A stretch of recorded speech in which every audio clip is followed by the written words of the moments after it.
Hi, this is Untold with me, Niamh Buffini, where we dive deep into some very well-known Irish faces about their careers, their journeys, their lives, and what they're excited for next in life. We also get to grips with some untold stories behind the scenes where they may not have shared before with the Irish public. You heard it here first on Untold with me, Niamh Buffini, downloadable from wherever you get your podcasts. Audrey O'Connor, you're very welcome to the show. I've been very excited to get you in because we've had some guests already on the show, but you were the first in the wellness space to come and chat to us today. Brilliant. And I know that when you first started out in your career, you started out in quantity surveying and you made a complete U-turn and pivoted into the wellness space at the very beginning. Yeah. Was there a defining moment for you that made that decision?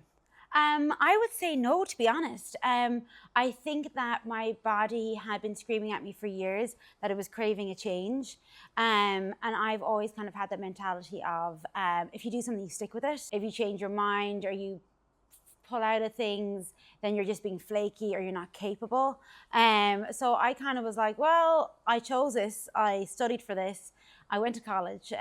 So you better put your money where your mouth is now and do the thing. So when I did it, I remember just being like, I enjoyed my job, I liked it. And I think that's one thing about when you work in any industry that you are craving a change from, is that you can get kind of confused with, oh, well, I'm good at this, so I shouldn't leave it.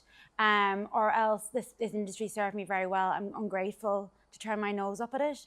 And then also if I leave something, what's the outcome of the change I choose? So I was kind of thinking, well, if you leave a well-paid job, that's a big decision to make. Will you be able to find another job that will equate to the same amount of income? So I think for me, I was kind of grappling that for a good few years, maybe around 3 proper good years, I'd say. And I had moved abroad at the time, and I moved to Canada. But I remember my body, it's always your body first, and then your brain catches up. So for me, I think it was definitely, I was feeding in my gut. I was feeding in my stress levels. So I wouldn't be someone, everybody's stress affects everybody differently, and like burnout affects people differently. For me, it wouldn't be the most obvious. Like I have a friend who's burning out at the moment, and I can physically see her. She's drained and she has no energy whatsoever. Even when I was burnt out, I could get through the day, if that makes sense. So I could be on like that kind of hyper functioning, getting all my jobs done. But then when I got home, I would completely crash.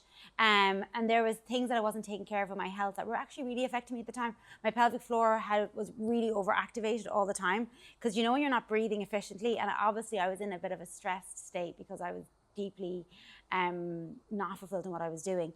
My pelvic floor was in that state of contraction all the time, and when it gets like that, it will have a knock-on effect with your gut as well. So I was always like super bloated, which sounds like such a minor thing, but when you're having gut issues, it can affect your brain. Like your gut-brain axis is so interconnected. You can't really think clearly. You feel like you're carrying a lug of weight around the place, and also you just feel really congested. So I think that had been going on for quite a while, maybe like a couple of years. And then eventually I think I was like, oh, something has to change. And I had been to a doctor where he was like, I think you're severely burnt out. And I was like, okay. So I think there was a turning point, but I wouldn't be the biggest like risk taker, so I wouldn't be like, well, I'm living this industry and I'm going to do something completely different. I actually was like, I need to get a plan in place. The defining moment for me definitely was my health was like definitely deteriorating.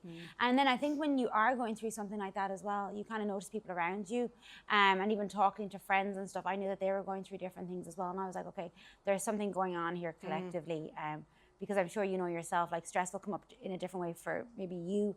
Like a lot of my friends would have, or clients even have, like a lot of skin conditions start popping up, allergies, everything you touch, it becomes like almost like a threat to your body. For me, for some people, they would get very, very low. For me, it would be more like catastrophizing the small little things, if that makes sense. Gotcha, yeah. So essentially your relationship with wellness, with your own wellness, has completely pivoted.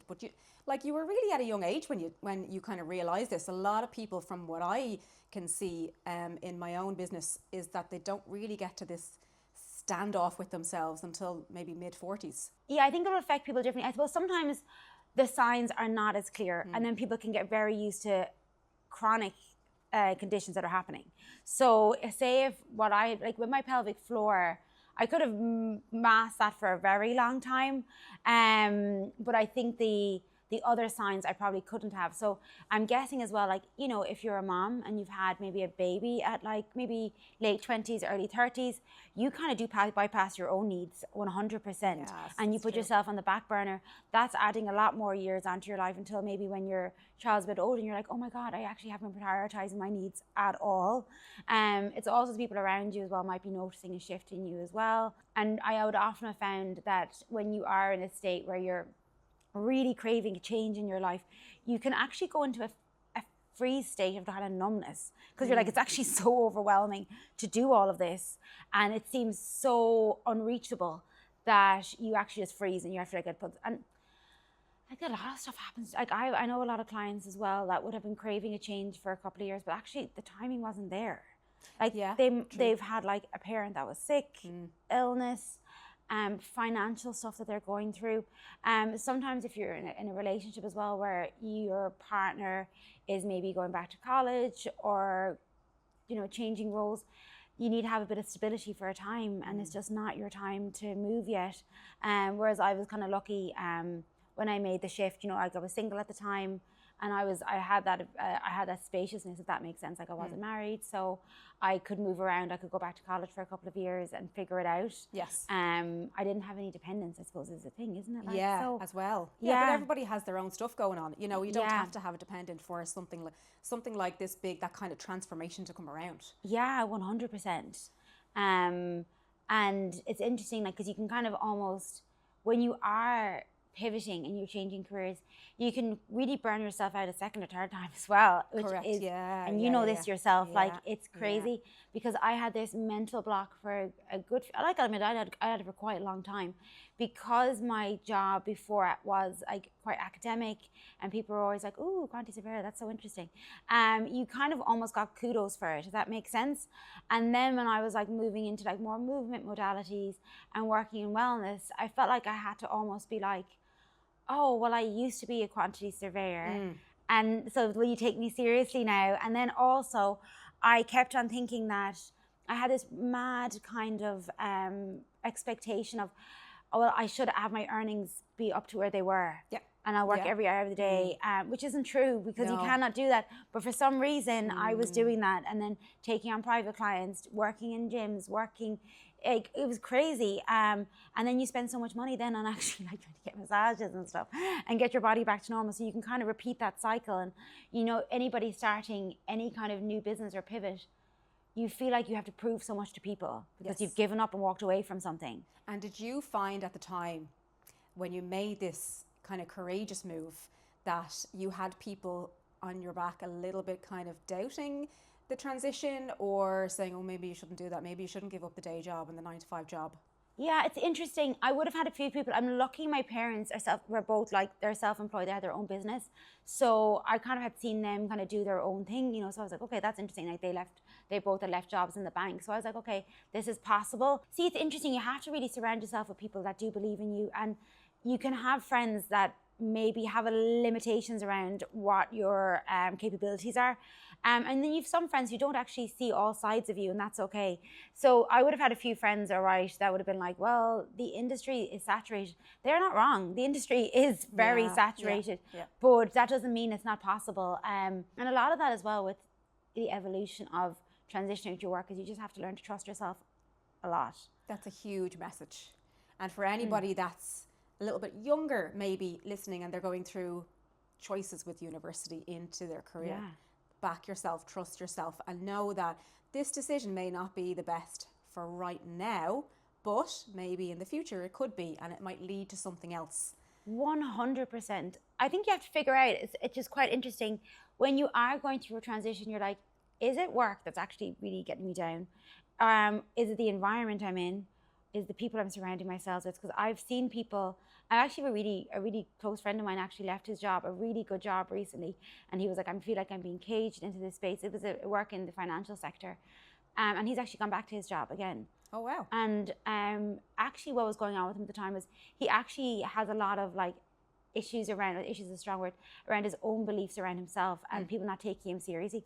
He's always had it. He's had a really tough time in school as well, where he was picked on quite a lot, never really dealt with it. So then in the work environment, he feels like he's always being undermined. And then he was like, I hate my job, I hate the financial, and it's actually not that at all. It's just the stuff within himself that he had to work out, and he actually just got support with that, and he's gone back to his old job, and he's like, I'm actually delighted. Sometimes it's just a small little tweak, isn't it? Talk to us a little bit about your latest, I won't even say it's a line of work, because it's kind of a way of life for you, really. Yeah. Your Reiki healing and the sound bath work that you do. Talk to us a little bit about what that entails on a day-to-day basis for you. So my work, it's funny because I actually love like structure and I love routine. And it's actually interesting because my job is really different every day. So I had to deal with that quite a lot, because I would love to be able to see my schedule and be like, okay, this is really clear. I can plan this 6 months in advance. Whereas I actually can't. So there actually is a lot of trust involved in my work, if that makes sense. So I have no control over who's going to send me an email on a Monday morning. And I also have to plan a lot of work in advance, which I wasn't really used to before. So like I had a job there that's like maybe 6 months away, and I'm like, okay, I have to commit to this, so I'm not used to doing that. But my job is, so I work as a Reiki master, but what I really do is I use Reiki as an element of energy work to really heighten what I do with sound, if that makes sense. Okay. So because I think I had changed careers like a few times, I've been burnt out a few times as well. I kind of was like, it's true, they say like your vibe attracts your tribe, and I know that's so cliche, but it's true. It's totally true. So people would often find me when they're going through a transition period, when they're going through a point where they're like, Audrey, I just feel so stuck, I feel numb, I don't actually know who I am anymore. Like I always talk about this, but like I remember talking to my husband when we were like going out in the early days, and he was saying to me, you're doing the usual, like getting to know each other and all that jazz, and you're like, oh my God, I'm so laid back. And he was like, not at all. You're like, okay, got that laid back. And he was like, what do you do when you're not working? And I just remember being like, I couldn't really remember what I loved to do or what my hobbies were or my pastimes if I wasn't really working, if that makes sense. And I remember like, because it's such a big drop off with like, girls in sport, and as you get older, things change. You see that firsthand. Yeah. And you kind of are like, oh, I'm rubbish at that just because I'm not good at it. I don't do that anymore. There's a lot of that. So I remember saying to him, geez, I actually can't remember what I really do outside of my job.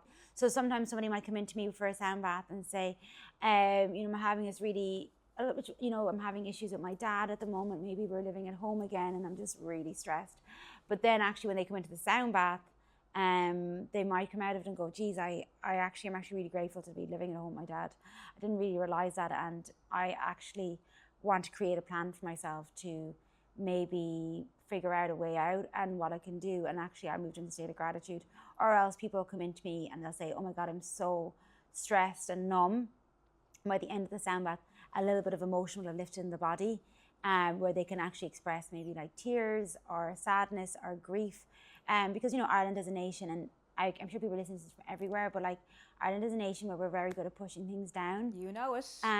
We don't even really talk about, maybe Debbie Downer here, but we don't really talk about grief in Ireland that much. So true. I've been to a lot of funerals over the years where you go to the funeral, you shake hands with everybody, you get back in the car, and then you're like, where are we going for food? Mm-hmm. You don't even talk about what's happened. So true. So I feel like we've been a nation of doing that for decades, where when you have a moment when you're older than you're in your 40s, these thoughts come into your head like, oh, maybe that wasn't okay what happened to me at that time, or maybe I was pushed aside. A lot of people talk about where they grew up in their household. If you were the eldest of a large family, you might have felt like you had a lot of responsibility and didn't have a childhood like your sisters and brothers, or you might have felt like you had to be serious all the time. So people think that you're just like really so together, but that's not true. It's just your own feeling. Or else I'll have people who are maybe the middle child, who felt like they were never seen enough, or just were always in the way. It's really interesting when you start seeing these patterns, and sometimes you have to take the time out to notice them. What is it that you think people are most seeking from just life in general, because people, I think, use different methods and different forms of healing, of course, like completely different ways. Some people love to go running, some people like to go for a massage, some people will go to a sound bath, do yoga. What do you think it is that like we're really seeking in life from all of the wonderful people that you've worked with over years? People are, I think there's a big word at the moment that I think it gets like overused a lot, where people are being told like, what's your purpose? And like your purpose can change a lot. Like my purpose obviously would be like to be of service. I like being of service. And I'm clear about what I want people to receive from a session with me, if that makes sense. Yeah. But not everybody has that straight away. Yeah. And I've been figuring out that for a long time.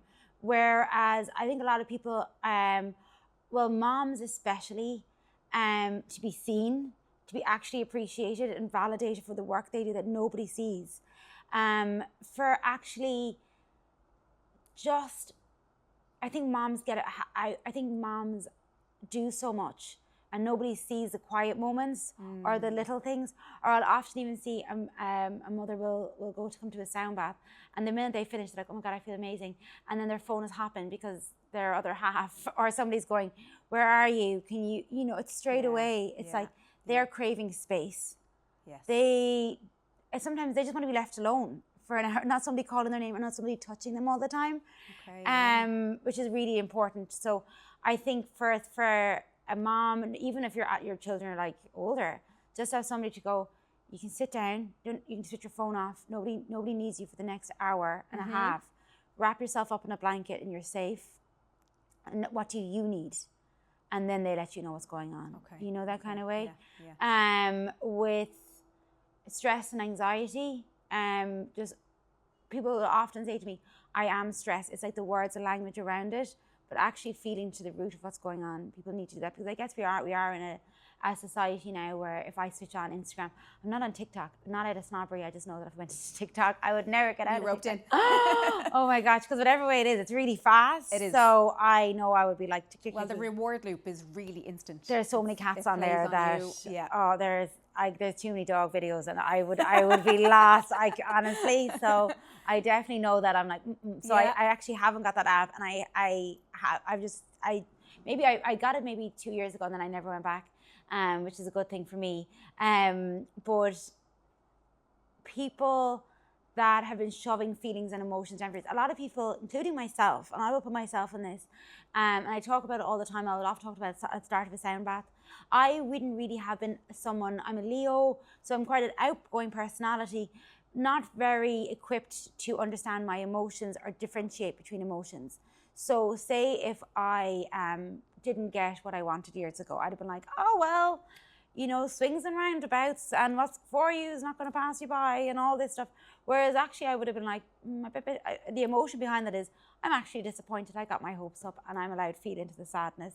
When somebody passed away, sure, they're in a better place now. Like brushing things off. Brushing things off and not allowing myself to feel things. With breakups, it wouldn't have been like, oh my God, this is devastating. It'd be like, what did I do wrong?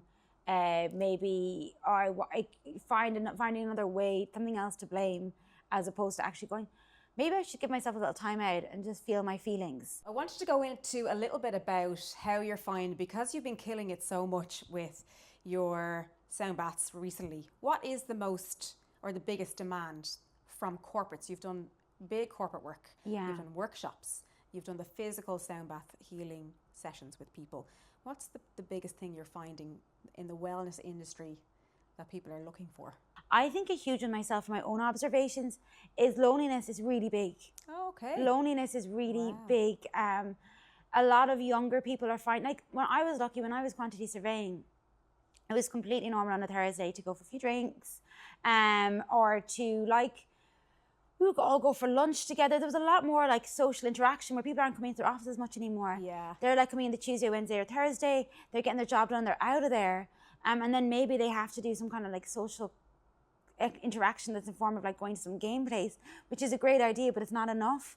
So loneliness within those structures, especially maybe if you're on the engineering side of things, you're going to be locked into your work. Yeah. I would even have found myself, I'm self-employed, you work in the same sphere, there can be loneliness from going to different places on your own all the time as well. That's why even I would do, if I'm doing maybe a retreat or something like that, especially I did one in Dingle a while ago, I actually asked someone else to come along with me and do a session, because it was actually nice to have somebody else around. You're not just packing up all your things and getting in the car and going home and going, I think that went well. Yeah, and you're guessing. Yeah. And then you can be, like, someone will be posting about it and then you're sharing it, and there's kind of a feeling of, oh, I wish I could share this with somebody. It's online connection, but it's not face-to-face connection. It's just not the same. Yeah, it's different. So I would find with corporate that stress is through the roof. Money, finances, and people taking out mortgages and roles changing, women going back to work, going into different roles, men never allowing themselves to feel the feelings that they are going through. I will often have a men at the end of a sound bath be like, you know, that was really nice and I haven't really thought about it, but my mom's actually been really sick for the past while. It's in the back of my head. I have a child who's going through, learning difficulties at the moment. It's actually taking up a lot of space, stuff that they just don't talk about, and they have that hour or so to get that peace of mind. And that's amazing that you can deliver that. So with having explored the corporate wellness side of things, what are you looking forward to? What are you excited about in the future? People, especially with corporate, put people into boxes and think that, well, corporate people are really serious and they just want clinical things. Whereas I did a sound bath recently and I did a card pull at the end. Because I do tarot and astrology, so I was like, I'm going to do a card pull at the end. It's just an option if anybody wants me to. And loads of the guys were like, actually, I'm looking for a bit of direction, a bit of clarity. Nice. Can you? And I was like, yeah, we just can't keep on putting people into boxes. Like, I've had loads of corporate clients over the years who were like, oh yeah, actually my mom was a Reiki instructor. Okay. Or my dad worked in bioenergy. People are surrounded by, what do they always say? People don't believe in ghosts, but everybody has a ghost story. And it's true, like, we're not that one-dimensional. And people have stories and they have backgrounds. So the more we can open up, that creates connection. Like, often if I have a sound bath in a corporate setting and people come in and they're like serious and they sit down and they do their bits, and then I might say at the end, like, how are you feeling after that? And once somebody unlocks a statement and shares something, it has a domino effect. Because they can see people. And I had a guy recently who was like, I've moved to Ireland. He had gotten a 3-year placement in Ireland. He was like, I just really miss my family, I miss home, and I also feel under so much pressure to make this work. Okay. Everybody's depending on me. And then once he said that, loads of people opened up. And it wasn't, because they were doing it individually, it wasn't like one person was talking over the other. And you can see each other space. And then you might give Bernie a break and realize that email she sent wasn't about you, which is really... That's fascinating though, because we get so tied up in the little nuances sometimes, and it's not I don't think it's a time thing. I don't think it's more, well, what headspace is this person bringing to the situation, and how are you responding to that? I really hope you've learned as much as I have with that interview with Audrey O'Connor. Audrey has really, really embraced all of the changes through her career paths and made herself an expert in all areas. I would also highly recommend that you try one of her sound baths. You could follow Audrey on all social media platforms.